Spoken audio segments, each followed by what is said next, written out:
Em Lucas 15, nós percebemos uma parábola contada de 3 formas diferentes. Sobre a dracma perdida, que acredito eu que o título que foi dado por um teólogo deveria ter sido a mulher que nunca desiste até encontrar o que para ela tem valor. Também ali tem a história da ovelha perdida, que se eu tivesse a chance no passado em, quem sabe, contribuir para um título, eu colocaria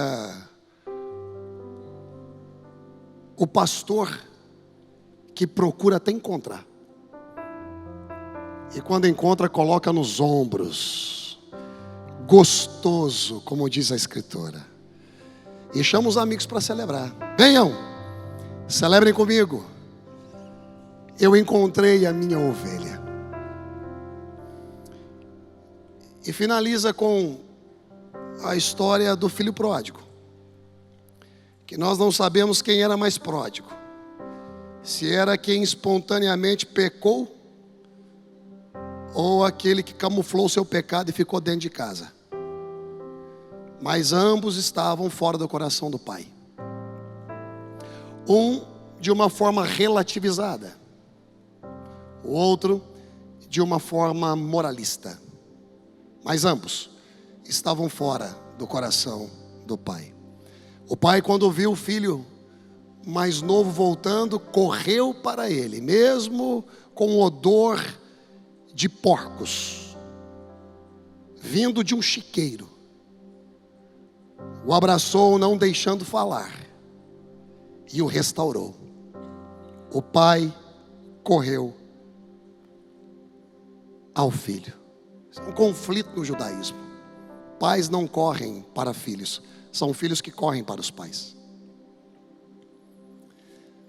O que ficou em casa, quando soube que o mais novo tinha retornado através da boca de um servo, esse então, o mais velho estava trabalhando, ouviu som de festa e perguntou: o que está acontecendo na casa do meu pai?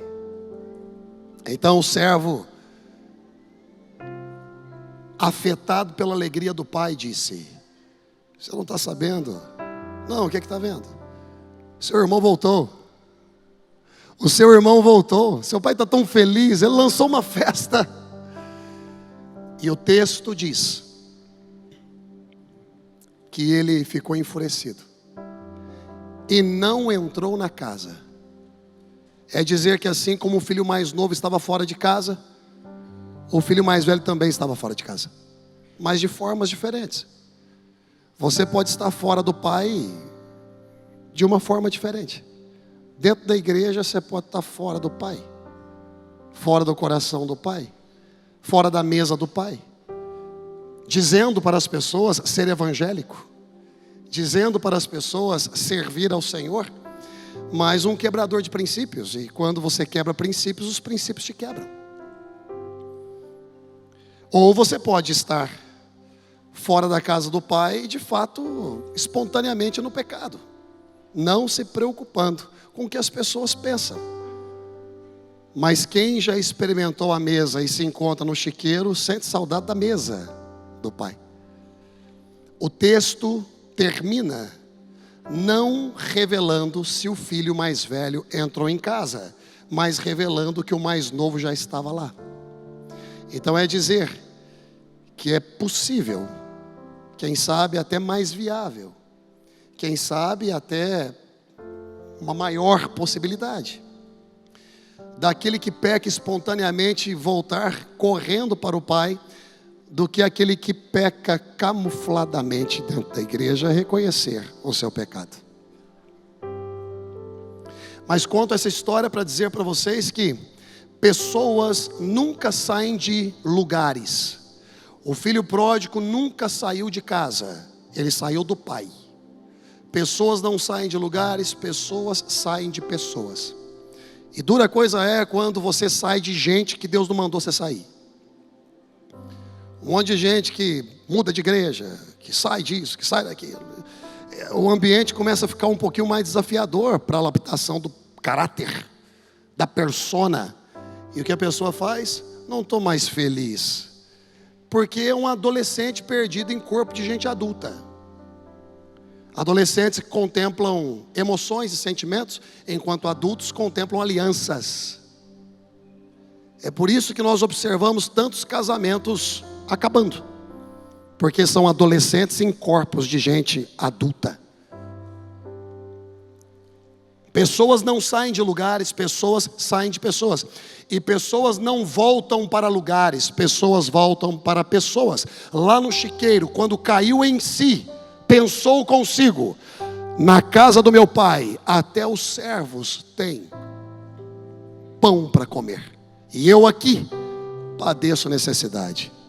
Irei ter ao meu pai e direi para ele. O texto não diz: irei voltar para casa, voltarei para a cidade, voltarei para o bairro, voltarei para a denominação, voltarei para a igreja que fui criado. Não, o texto diz, afirma: voltarei para o meu pai, porque pessoas não voltam para lugares, pessoas voltam para pessoas.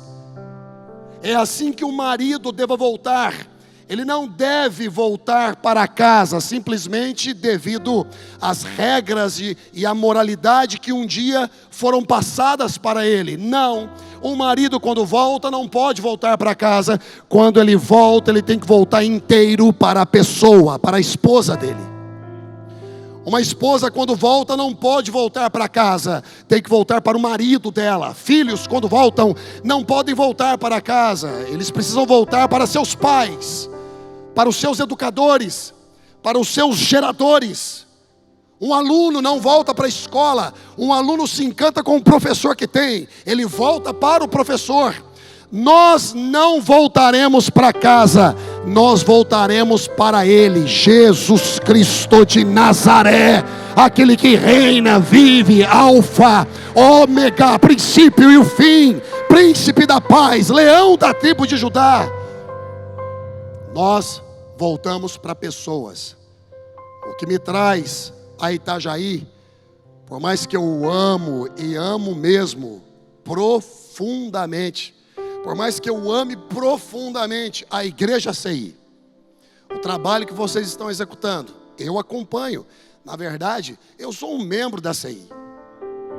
Eu vou repetir, eu sou um membro da CI. Eu oro por vocês. Eu compartilho as angústias do meu amigo e oro por ele todos os dias, assim como ele é membro da Lifehouse. Onde tem uma Lifehouse, tem uma CI, onde tem uma CI, tem uma Lifehouse. Deus depositou nele o que não depositou em mim, e tenho certeza que colocou algumas coisinhas em mim que não colocou nele. E assim nós vamos nos completando. Quando venho a Itajaí, eu não volto para um lugar, eu não volto para uma plataforma, eu volto para uma pessoa, eu volto para 2 pessoas, eu volto para 5 pessoas, eu volto para a família Francilino, porque eu o amo de todo o coração. Eu amo de todo o coração. Eu não sei quanto a você, mas eu amo o pastor de vocês. Quantos aqui amam o pastor de vocês? Se você ama o pastor de vocês, dê um forte aplauso a Jesus e seja grato por isso.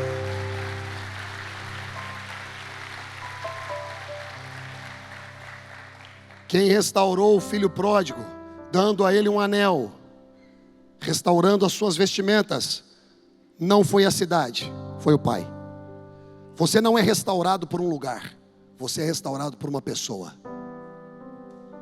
Você não é curado pelo hospital, você é curado por um médico. Então cuidado, não saia de gente que Deus não mandou sair, e volte para pessoas que o Senhor um dia te fez nascer, o nascedouro da sua chamada, o nascedouro da sua existência. Queridos, esse não é o meu tema de hoje. Na verdade, eu gostaria de compartilhar um pouquinho e pensar um pouquinho com vocês sobre a mesa. A mesa. A mesa da comunhão que tantos têm negligenciado. Nos afazeres da vida, nos inúmeros boletos a pagar, nós estamos menosprezando o que de fato tem valor: a mesa. A mesa. E eu quero navegar com vocês em Lucas capítulo 22, versículo 14, na nova versão transformadora, que diz assim: quando chegou a hora. Você precisa perceber o que o versículo está dizendo. O versículo está dizendo que tem hora de se assentar à mesa. Tem hora de se assentar ao redor da mesa com a sua família. Lá em casa, eu, meu pai, minha mãe, minha esposa, meus irmãos, sempre, não sempre que podemos, não, sempre nos assentamos à mesa. Ali tem uva, tem cereja, tem pão de queijo, tem ovos mexidos, um pouquinho de bacon, e quando não tem nada disso, tem água, uma Coca Zero, o que for. Colocamos um jogo, um banco imobiliário, e começamos a discutir, a conversar, a nos lapidar, a nos desenvolver. Talvez a sua casa não esteja se desenvolvendo, porque a mesa se encontra inativa. Uma mesa inativa é uma família atrofiada. Uma mesa inativa é uma família fragmentada. A ativação da mesa declara a saúde do seu matrimônio, declara a saúde relacional da sua família, a saúde relacional junto aos amigos. Quem se assenta à mesa contigo tem acesso ao seu coração. Quem você tem colocado à sua mesa? Porque tem gente que não ativa a mesa, e às vezes quando ativa errado. E depois começa a reclamar: por que a minha vida está andando para trás? É porque tem gente assentado ali que não deveria estar. Tem gente assentado que não deveria estar. Deus disse a Abraão, depois que Ló o deixou: alguns Lós necessitam ir embora para Deus revelar alguns detalhes, porque o Ló não pode ouvir o que Deus tem para dizer para Abraão. Você está compartilhando muita coisa com gente que Deus não mandou você compartilhar, é só para você e para sua família. Nós precisamos aprender com o profeta, quando deu a orientação àquela mulher: pegue vasilhas, entre na sua casa, você e seus filhos, e feche a porta. Ele não disse: entre você e seus filhos, seus tios, seus primos, seus amigos, quem você sentir no coração. Não, tem coisa que Deus vai fazer só contigo, só com a sua família, só para a sua geração. E nós não podemos ter ali distrações. A mesa define isso. Quando chegou a hora, tem hora de mesa, tem entendimento sobre mesa. A mesa é a robustez da sua existência. Jesus e seus apóstolos, quem se assenta à mesa contigo, precisa ser chamado de seus. Eu sei que são meus, erram, às vezes até traem, negam, mas são meus. É uma mesa composta de filho perturbado. É uma mesa composta de gente viciada, se não em droga e pornografia. É uma mesa composta de gente atribulada. Mas seja o que for, a mesa é que restaura o atribulado, a mesa é que cura o enfermo, a mesa é que tira dos vícios aquele que está perdido. É a mesa que restaura. São seus. Pergunta, CI: quem são os seus? Quem você chama de seus? São meus. Quando me assento daqui a pouquinho em um apartamento aconchegante, oferecido a mim e minha esposa para descanso, na casa do vosso pastor, nós nos assentamos na sala da casa dele. Às vezes é o Pedro jogado por um lado com a bermudinha aqui. Uma cena horrível, amados. Horrível. Quando não é uma bermudinha de borboleta, sei lá o que ele arruma. Mas eu acredito que agora que ele vai ser pai, ele vai se comportar um pouco mais. Just kidding. Estou brincando. Do outro lado tem o B. jogado para lá. Fernando coloca uma almofadinha no carpete, no chão, se joga e come. A Elisa do lado de lá, Gilá do lado de cá, a Bela para um lado, o Luca para o outro, e a gente começa a fofocar santamente, glória a Deus. E você nunca? Você viu fulano? Viu o pastor Alex hoje com aquela voz maravilhosa? Me diga que vergonha que eu estava depois da voz daquele homem. Que homem é esse com essa voz? Cadê o pastor Alex, gente? Um forte aplauso ao pastor Alex. Cadê ele? Sumiu.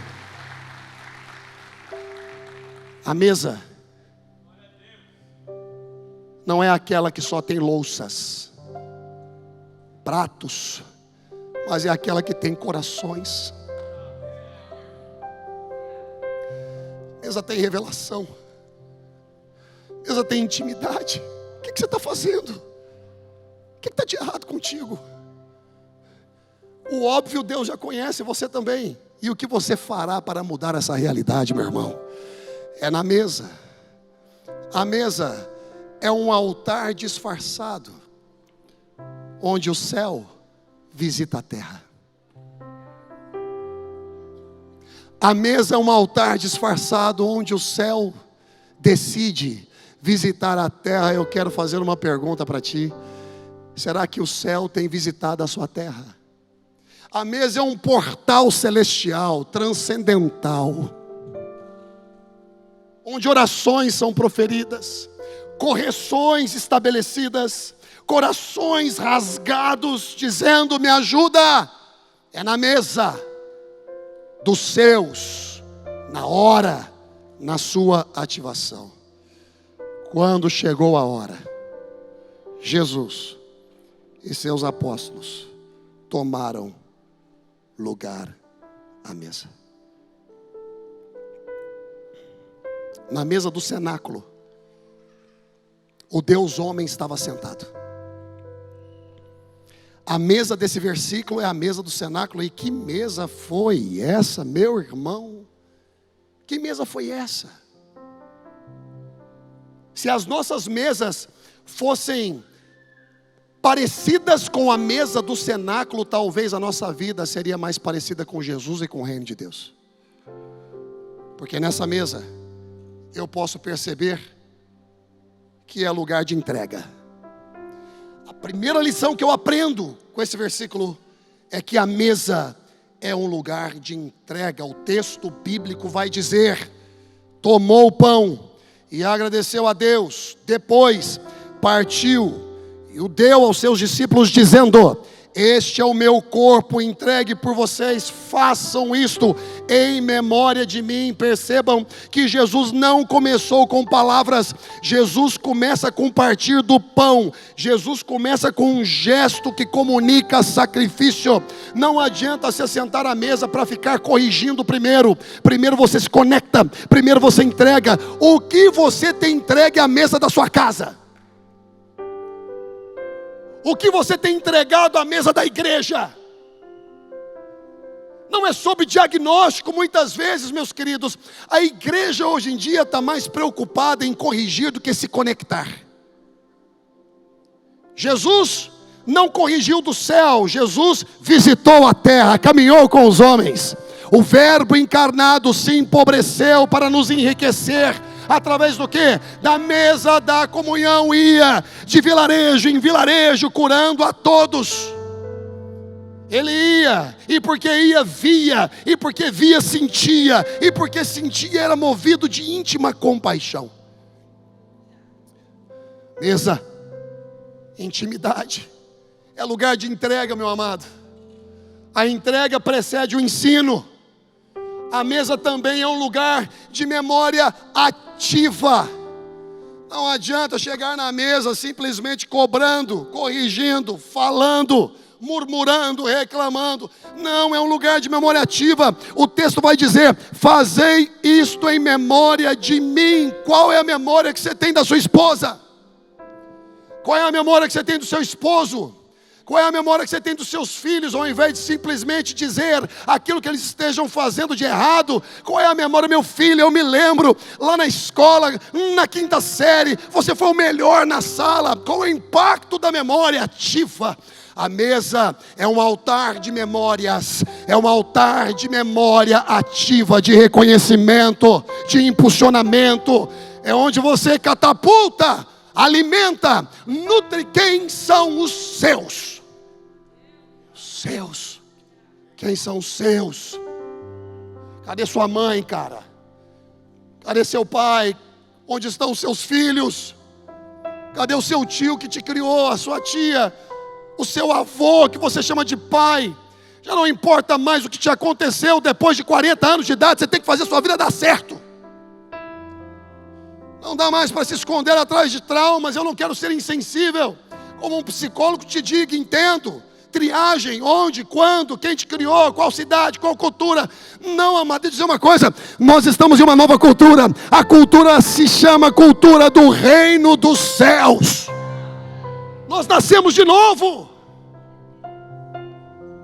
Não para ficar alimentando memórias do passado, de um velho homem, de uma velha história, mas para viver algo novo. Se evangelho significa algo, significa uma boa notícia. Quem está enfermo pode ser curado, quem é pobre pode enriquecer. E não digo só financeiramente, em todos os aspectos. Memória ativa. Quando nos assentamos na mesa do Senhor, Ele não pede para você meditar nos seus pecados, Ele pede para você fazer memória dEle. Não tem como você ativar a sua mente para o pecado e ativar a sua mente para aquele que perdoou o seu pecado. É uma coisa ou outra. E na mesa da comunhão na sua casa é assim também. Ou você se assenta nela, se lembrando em memória ativa o que aqueles que são seus representam para você, para animá-los, para levantá-los. Ou você vai usar a sua mesa como uma cova que enterra gente preciosa. Seu marido não precisa mais ouvir o que você tem a dizer. No aspecto negativo. Eu sei como uma mulher que edifica, é necessário falar algumas coisas que ele não deseja ouvir. Entretanto, algumas outras coisas você precisa parar. A sua mulher não precisa mais do seu descaso. Maridos estão em casa, mas as mulheres não percebem, porque eles estão no telefone fechando negócio. As esposas estão em casa, mas os seus maridos não as enxergam, porque elas estão completamente ativadas no dorama.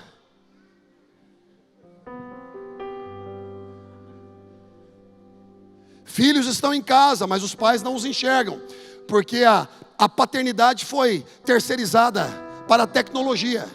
Logo estão em seus telefones e os seus joguinhos de tiro, acertando o alvo virtual, mas errando o alvo da realidade da vida.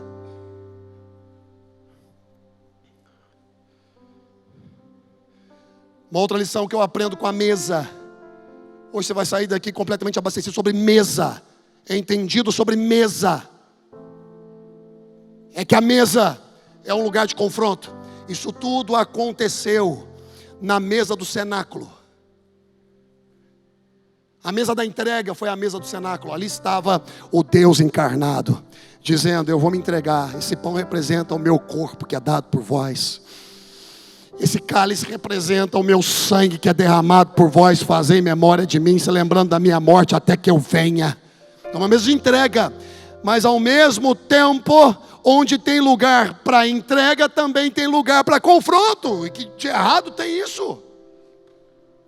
As nossas mesas cabe confronto. Mas aqui partilhando da mesa conosco está o homem que vai me trair. Pois foi determinado que o Filho do Homem deve morrer, mas que aflição espera aquele que o trair. A verdade aqui, meu querido e minha querida, ela é servida junto com o pão. Às vezes algumas verdades, elas necessitam ser ditas junto com arroz, e com feijão, e com ovo frito, mole ou duro. Enquanto se come: filho, eu preciso conversar contigo. Marido, eu preciso abrir meu coração, não aguento mais. Esposa, eu estou enfrentando isso, eu estou enfrentando aquilo. Por favor, não me julgue, só me ajude. Porque na mesa da entrega e da memória dos céus, o altar de Deus na terra, onde o céu visita ela, também é uma mesa de verdade, é uma mesa de confronto. Aqui comigo tem um que vai me trair. Imagine só o desconforto. Está tudo bem ficar desconfortável nas mesas da intimidade. Está tudo bem. Eu tenho algumas reuniões pastorais com os meus pastores locais, que estão todos aqui, ó. Eu honro a vida deles. Pastor de Uberaba, pastor de Curitiba, pastor de Alphaville, pastor de Natal, assistentes, diáconos, membros. Estão aqui, um forte aplauso para eles, por gentileza. Todos aqui, ó. Amo eles. Sacrifício estar aqui, viajar. Nós estamos em uma jornada bem intensa e eles estão aqui porque honram essa casa. Existem conversas duras na nossa mesa, é verdade ou não é? Tanto que eu não permito que mulher participe em uma mesa de confronto que se chama mesa de concílio pastoral. Não porque eu seja sexista, é porque existem algumas coisas que o homem faz e fala e grita e briga e daqui a pouquinho está jogando bola junto. Mas se a mulher ouvir que falou do marido dela, cara, não fala do meu marido. Ali nós oferecemos o pão, meu querido. Nós oferecemos a comunhão, mas também a verdade. Falamos, tem que ser dito. Pelejamos, às vezes um com o outro, dentro de um campo de respeito, mas a mesa é para isso. Um chefe de casa que não valoriza a mesa da verdade é um chefe de casa que infantiliza seus filhos, que não provoca neles o desenvolvimento. É por isso que você tem um filho na sua casa de 40 anos ainda morando contigo, porque você não tirou o conforto dele. Está na hora de você reduzir o tamanho do quarto. Nenhum amém na casa, certo? É porque não tem ninguém morando com 40 anos na casa de alguém. A mesa expõe o coração. Judas estava presente, mas o seu coração estava ausente. O seu coração estava nas 30 moedas de prata que ele já tinha negociado Jesus. E Jesus expôs o coração de alguém presente.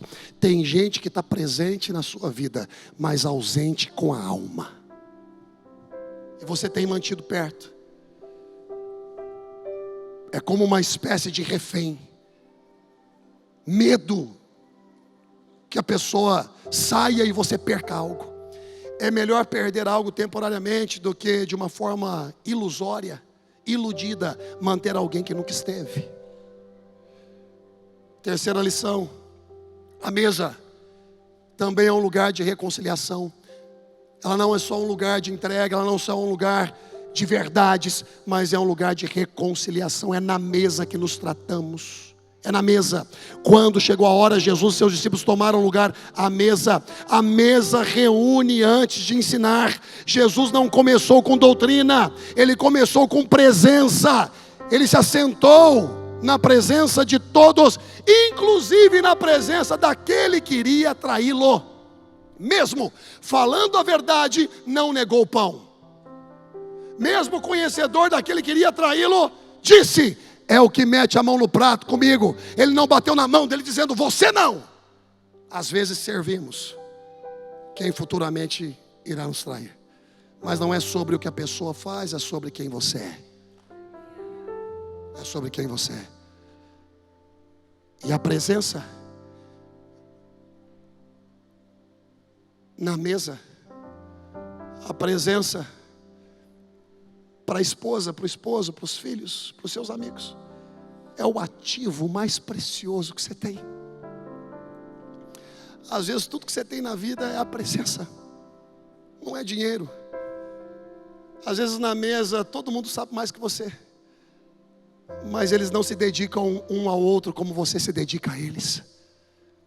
Jesus aqui, independentemente do que ele estava apresentando, ele estava presente. Porque a reconciliação começa na disposição de estar. A reconciliação começa na disposição de estar.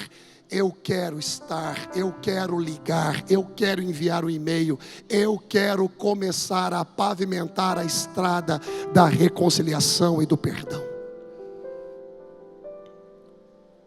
Última lição e termino. A mesa é lugar de fidelidade. Lucas 22, 28 diz assim: vocês permaneceram comigo durante minhas provações. A mesa confirma quem pertence. Jesus reconhece os que permaneceram. No texto ele fala sobre isso. E ele faz isso à mesa. Ele não faz isso no templo. Ele faz na mesa. Não é no templo que nós percebemos quem pertence, mas é a mesa. Não é no culto que percebemos a fidelidade, mas é na segunda-feira. A mesa é lugar de fidelidade. A mesa forma discípulos, não apenas ouvintes. É na repetição das refeições diárias, das conversas, dos gestos, que a identidade familiar e cristã é moldada. A mesa não é sobre madeira e louça. A mesa é um campo de batalha espiritual. É um lugar de revelação e de transformação. Se negligenciamos a mesa, negligenciamos o coração da comunhão. A mesa é o altar disfarçado, onde o céu visita a terra. O céu tem te visitado? Ele tem te visitado?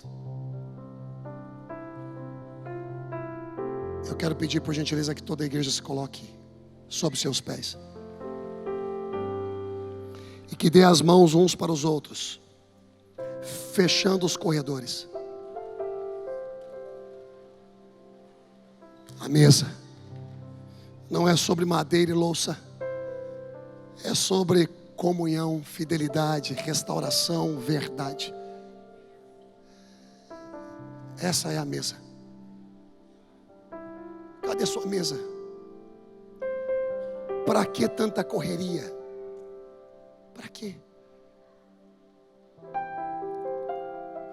Entre erros e acertos, a mesa se torna o juiz. É no partir do pão, é na comunhão, é no coração rasgado que o perdão vem, que a reconciliação se apresenta. É na mesa. É na mesa. É na memória ativa. Sheila, eu me lembro de quando você, nos Estados Unidos da América, eu não falava nem hi nem bye. Eu chegava no McDonald's e apontava para o lanche que eu queria. E quando a pessoa não entendia nem o apontar, eu falava one. Number one. Eu me lembro que de lá na igreja se assentava ao meu lado e traduzia toda a pregação do pastor Demola.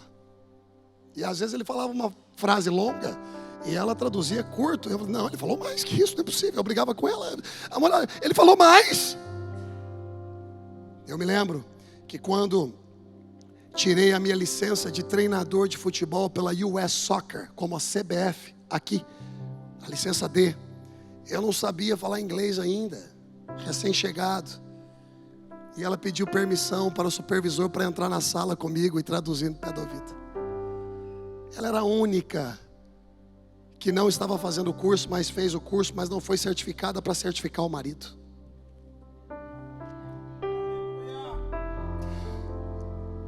Eu me lembro disso, cara. Cansada às vezes. Eu lembro disso. Eu lembro de tudo. Pela graça de Deus, nós temos sido cuidados por Ele, mas se eu sou o que eu sou, meus queridos, é devido ao Senhor e devido a essa mulher que está aqui. Devido a essa mulher que está aqui. Muitas mensagens que eu prego são inspirações que Deus dá a ela. E na cama, no carro, ela vira para mim e fala assim, você podia pregar sobre isso. Aí logo de início eu falo assim, Não, mas dentro de mim entra uma flecha, tipo assim, nossa, por que eu não pensei nisso antes? Por que Deus deu para ela? Muitas mensagens que eu prego vêm do coração dessa mulher. Eu sou cidadão americano por causa dela. A minha família toda está na América hoje por causa dela. Os meus sobrinhos, os netos do meu pai estão na América hoje por causa dela. Passa a bondade de Deus pela mesa dela. Por que você não faz isso? Por que só lembrar o defeito? Até quando? Adultos, com a mesa definida. Eu vou contar até 3. E se essa mensagem veio ao seu coração, e você vai sair daqui hoje para ativar a mesa. Talvez a mesa esteja um pouquinho adormecida. Você vai ligar na sua casa, você vai entrar na sua casa, vai colocar a chave nela e vai ligar ela. E vai apertar o acelerador. Vai ser uma mesa de entrega. Será uma mesa de entrega. Será uma mesa de verdade. Será uma mesa de reconciliação. E será uma mesa de fidelidade. O Senhor vai começar a restaurar a sua vida através da sua atitude em restaurar a mesa do seu lar. O Senhor vai começar a restaurar a sua empresa através da sua atitude em restaurar a mesa com os seus funcionários, tratando-os com dignidade. O Senhor vai começar a acertar tudo aquilo que precisa ser acertado, colocar no lugar tudo aquilo que está deslocado, a partir do momento que você decidir hoje trazer cura para a sua mesa.